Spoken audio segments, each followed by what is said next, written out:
The fragile truce, which had kept the region from open war at the cost of unthinkable effort, has collapsed in the Strait of Hormuz.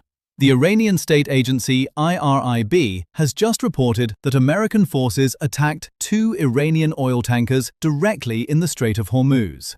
Not somewhere on the periphery or in neutral waters far from shore, but in the very throat of the strait, through which about 1/5 of all the world's oil passes every 24 hours. Reuters confirmed that the Iranian military opened massive retaliatory fire. According to Tehran, 3 American destroyers, the Mason, the Truxton, and the Rafael Peralta, were hit simultaneously. At this time, it is not yet known what damage the U.S. Navy ships sustained. Simultaneously, Fox News, citing an American official, reported strikes on the Iranian port of Qeshm and the Bandar Abbas area. Explosions near Qeshm Island were recorded by several sources.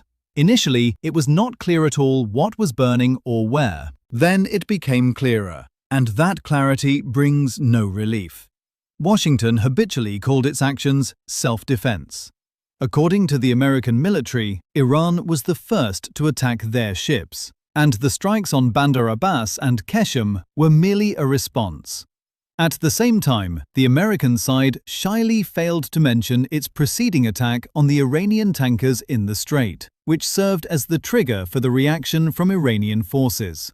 The Pentagon has not officially confirmed or denied the reports of attacks on the destroyers. The White House continues to insist that the ceasefire remains in place.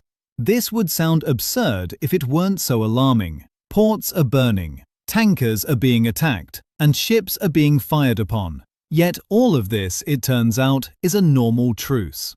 What is happening did not arise from nowhere. Over the last few weeks, the United States has consistently forced the situation. They tried to ensure the forced passage of vessels through the strait, ignoring Tehran's threats to attack any ship not coordinated with Iran. A few days ago, the Americans had already damaged an Iranian tanker, disabling its steering gear. There were drone attacks, skirmishes, and incidents that were called isolated every time. Now, there are too many isolated incidents to consider them accidental. Iran, for which a military collapse under the pressure of sanctions and isolation has been predicted for years, is holding on. One can press the economy, threaten or demonstrate aircraft carriers as much as one likes. But in the Strait of Hormuz, the Iranian military is still capable of opening fire on American destroyers. This is an uncomfortable fact that no rhetoric can cancel out. The oil market has already felt the events. Prices have started to climb again. The market knows how to calculate. If they seriously begin sinking tankers and hitting ports in the Strait of Hormuz, the global economy will feel it, quickly and painfully.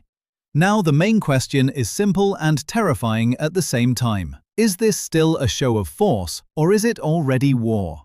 For now, both sides are pretending that the line has not been crossed. But judging by what is happening in the strait right now, very little is left before that line is reached.